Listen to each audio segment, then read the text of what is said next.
back, D-Day, back, I want to back, back, D-Day, back, ooh, back, D-Day, back, I want to back, back, D-Day, back, ooh, back, D-Day, back, I want to back, back, D-Day, back, ooh, back, D-Day, back, I want to back, D-Day, back. Muy bien, acá estamos haciendo algunas señales del inicio del programa. Bienvenidos a Molinos de Viento, ABC de Rosario, un programa más para colaborar con un aporte muy humilde respecto a la calidad de vida de nuestra comunidad. Como siempre, haciendo una pequeña reflexión acerca de que, recuerde, como mucho, un vaso de vino por día, pero no que un día tome lo de toda la semana. Hoy vamos a hablar un poco con alguien que ha tenido la posibilidad de venir a acompañarnos, un profesor de muchos años. Vamos a hacer una introducción como muy breve para que podamos disponer de mucho tiempo del programa para conversar con él. Vamos a hablar mucho sobre este tema de cómo cuidarnos respecto al tema del alcohol. Recuerden que todos los papás, muchos docentes nos preguntan, ¿cómo es esto de la previa? ¿Qué pasa con la previa? ¿Qué cuidados hay que tener? Bueno, hay que tener mucho cuidado porque los jóvenes especialmente suelen tomar una enorme cantidad de alcohol. ¿Qué es una enorme cantidad de alcohol? Quizás media botella de Fernet en un par de horas.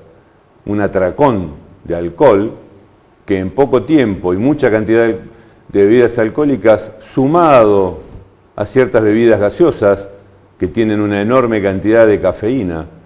Por lo tanto, mucho alcohol que desinhibe y que deprime, mucha cafeína que excita, que acelera. Es una combinación bastante preocupante, especialmente en jóvenes adolescentes, varones, mujeres, que luego al otro día quizás no recuerdan cómo llegaron a su casa o dónde quedó alguna de sus ropas, de sus prendas, y después se pueden acordar y realmente muchas veces es lamentable porque se viven situaciones de violencia, de maltrato, de abusos, bajo el efecto del alcohol y con la excitación de la cafeína. Muchas veces los jóvenes no tienen manera de frenar y controlar los impulsos. Por lo tanto, a los padres siempre les hacemos este comentario, así como también recordamos no conducir motos, bicicletas, vehículos si ha tomado alcohol. Cuidemos nuestra comunidad. Hacemos un breve corte y continuamos.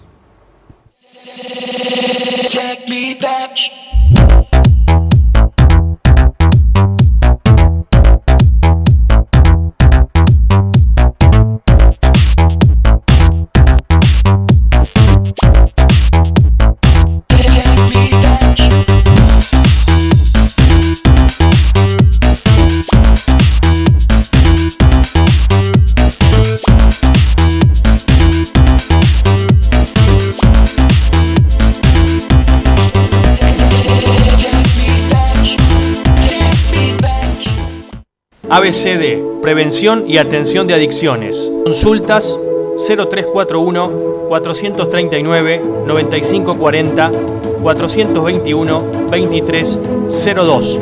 ABCD.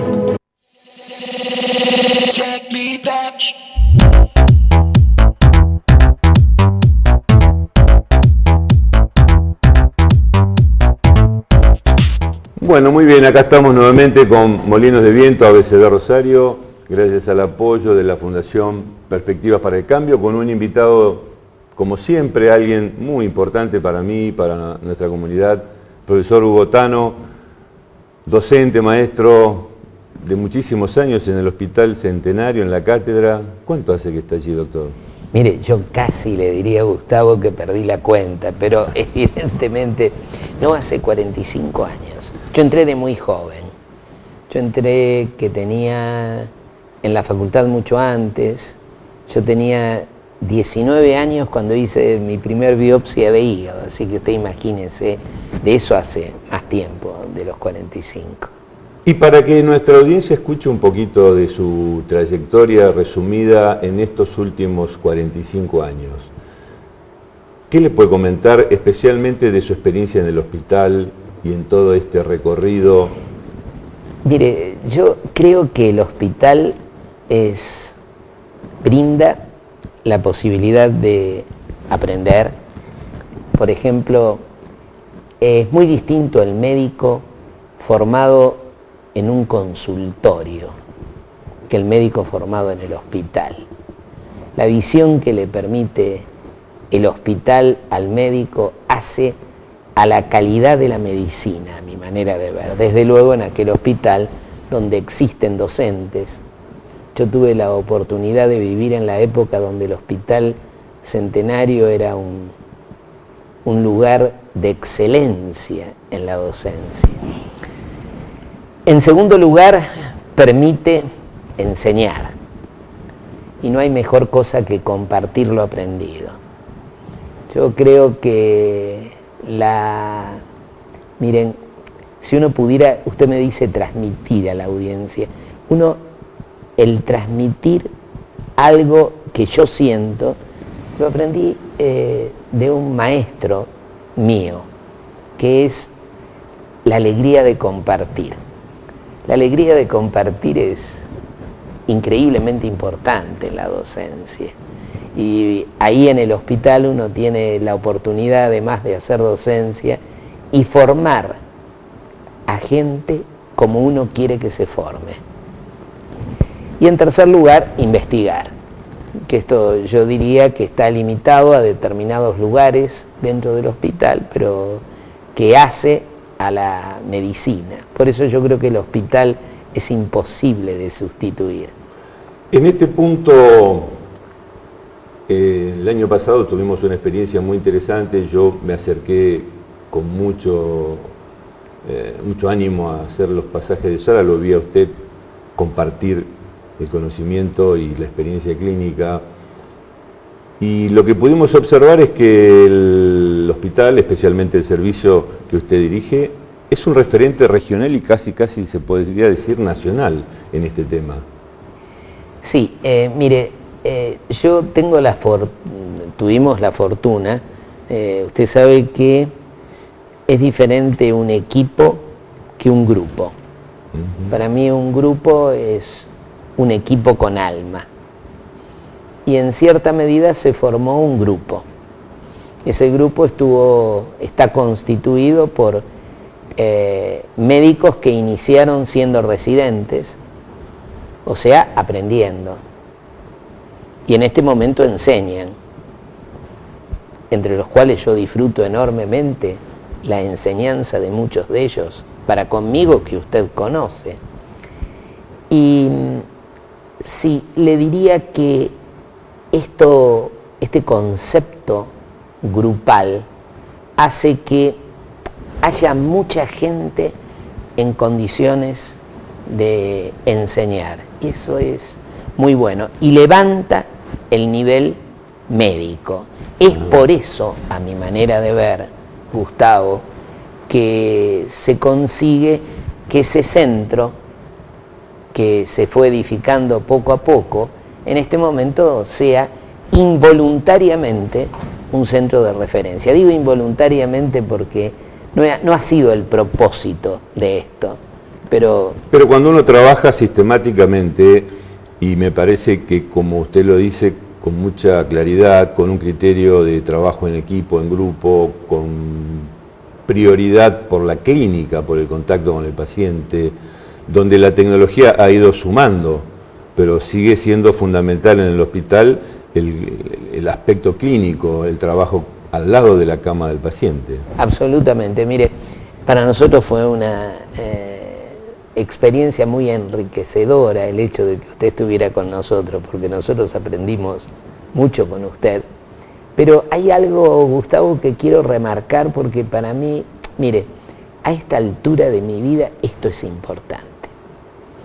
Yo creo que los médicos, a través de los años, hemos ejercido un disfraz.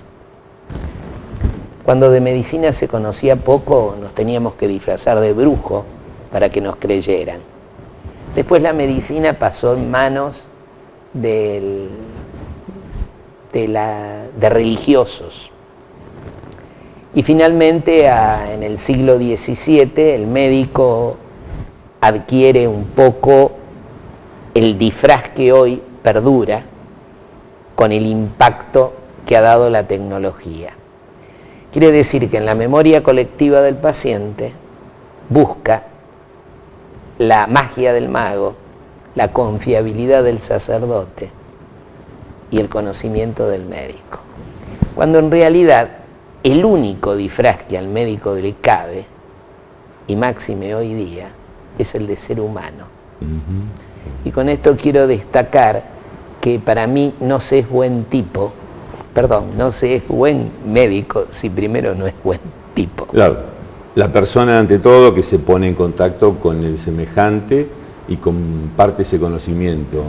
Sí, y la humanidad. Mire, yo creo, Gustavo, y lo puedo decir con usted en el aire porque sé que usted lo comparte, si la medicina no se ejerce con humanidad, no es medicina. Y esto no se declama.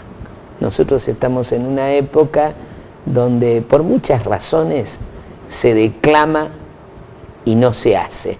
O sea, en una palabra, se dice, pero no se ejecuta. Eso evidentemente se detecta. Yo tengo la impresión que cuando ya uno tiene años, dice algo que es la antítesis de lo que hace, queda muy mal. Y cuando usted se encuentra con los pacientes cara a cara, que lo mira a la cara, lo mira a los ojos y tiene que transmitirle alguna noticia respecto al padecimiento o a la complejidad de un tratamiento, por ejemplo, el tema que comentábamos afuera de cámara respecto a los trasplantes y demás, ¿cómo le parece? ¿Cómo lo maneja? ¿Cómo le impacta? Mire, para mí un arte es un arte que se va aprendiendo en el tiempo, el manejo de la relación con el paciente. Y esto tiene que ver mucho con lo que se ha llamado inteligencia social, que es el arte de poder comunicarse con el otro en el lenguaje que el otro habla. Y evidentemente poniéndose en el lugar del otro. Es muy difícil hablarle a un paciente si uno no piensa lo que en ese momento el paciente siente o va a sentir con la palabra.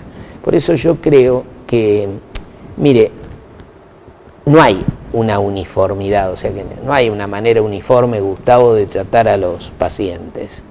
Para mí el paciente es un traje a medida y creo que nosotros somos sastres. Y con diferentes variables que se van dando en el conocimiento de la enfermedad del enfermo, pero también en el conocimiento de el paciente, de quién es el paciente, de cómo puede entender lo que uno, hasta dónde quiere saber, que también es muy importante porque no todos los pacientes quieren saber todo, y esto a veces el médico no se da cuenta. Y creo que así se van graduando las variables del sastre, las medidas que el sastre toma para ejecutar lo que conoce. Y hoy por hoy, aquí en Rosario es totalmente factible el trasplante de hígado. Así es. ¿Y lo están realizando en el hospital, instituciones privadas? Mire, en este momento se está realizando en una institución privada